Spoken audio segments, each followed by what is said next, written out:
May all the wealthy be overthrown, was the furious curse that the saint Thoramnath flung upon the people of Raipur, who neglected the saint and his pupil Garibnath during a rigorous 12-year penance undergone by the saint.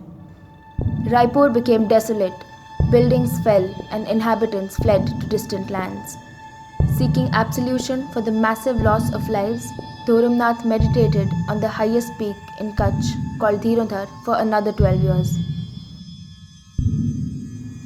The enormous energy he generated turned the sea barren and formed what is known today as the Run of Kutch.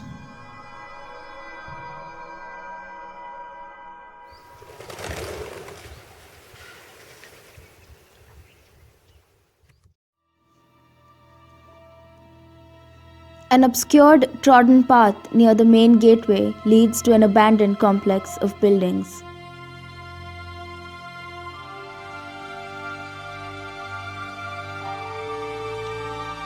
The dilapidated buildings were possibly used for residential purpose during the stay of the pilgrims. The monoliths of the first complex clearly are the oldest part of the site, barring the actual temple.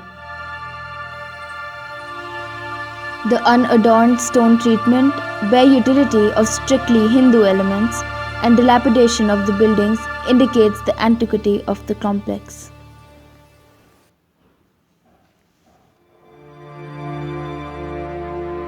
The second complex is accessible from within the compound of the site behind the sanctuary.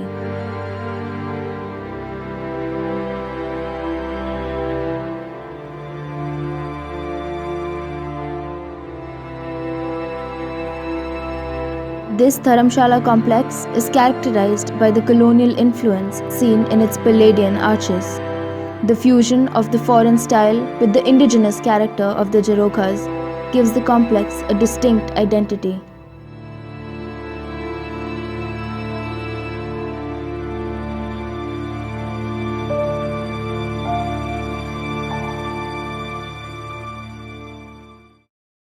The plaza is a central gathering space surrounded by built form. The organic plan and the staggering ornamental projections seen on the facade lend a sense of motion to the architectural background. The transition in the spaces are defined by the vertical gradation. The arcaded corridors give a sense of moving perspective.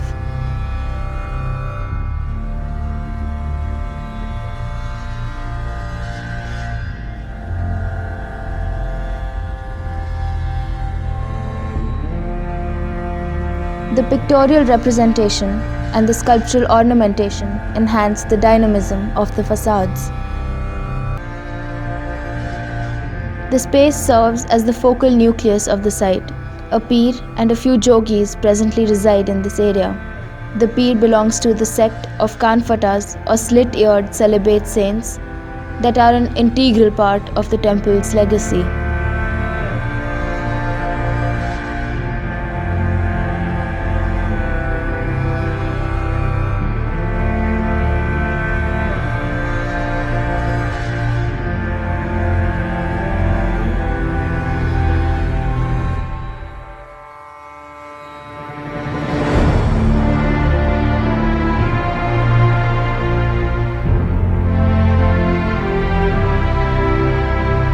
The Kamagiri paintings on walls depict scenes from Indian epics and the lives of ancient royals.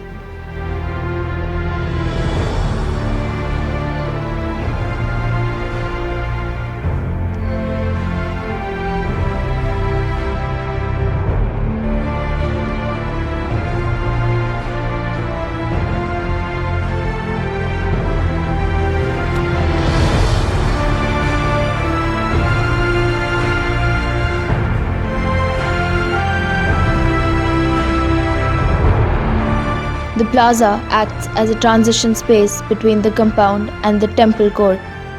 Its diverging path leads up the main temple, creating a hierarchy of motion through the spatial fabric.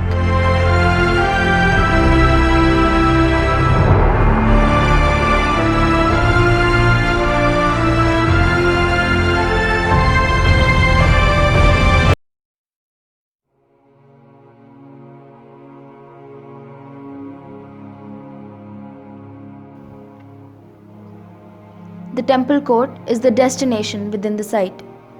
It is the oldest part of the site, though the walls have been renovated and plastered. It is accessed by a gate that serves the circumambulation of the temple chariot and two secondary passages leading to the residential area and the sanctuary.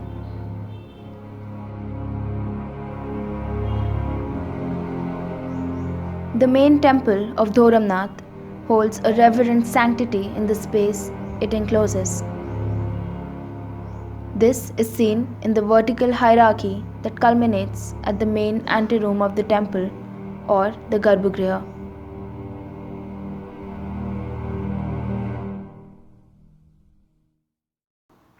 The Toran, an honorific gateway with its origin dating back to the Hindu Puranas, signifies the entry into the main temple by initiating the vertical hierarchy in the form of steps.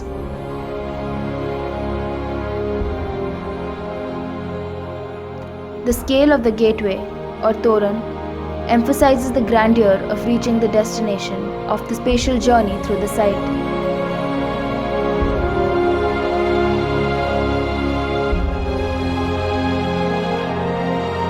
The peculiarity of the space lies in variations in architectural styles of the main temple facade and the elaborate one facing it.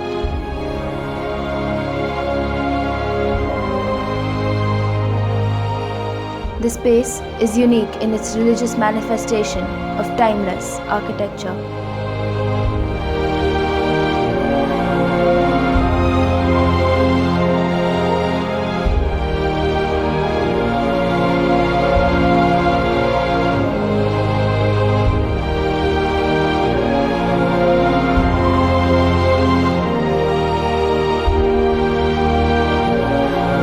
A path from the temple court leads to a raised area that acts as a gathering space.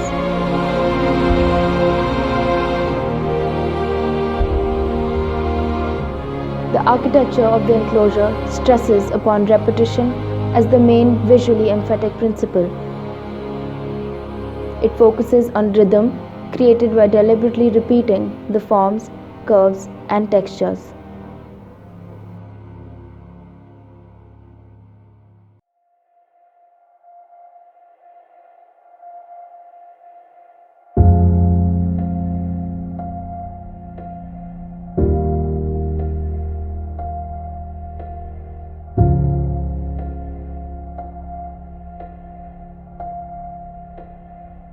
A few meters off the axis of the entrance to the site lies the sanctuary. It comprises several domed shrines that face a central raised platform.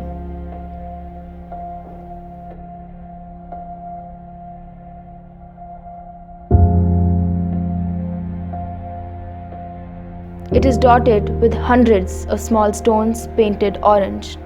These are the samadhis of previous holy men, either enclosed in shrines or raised on the platform.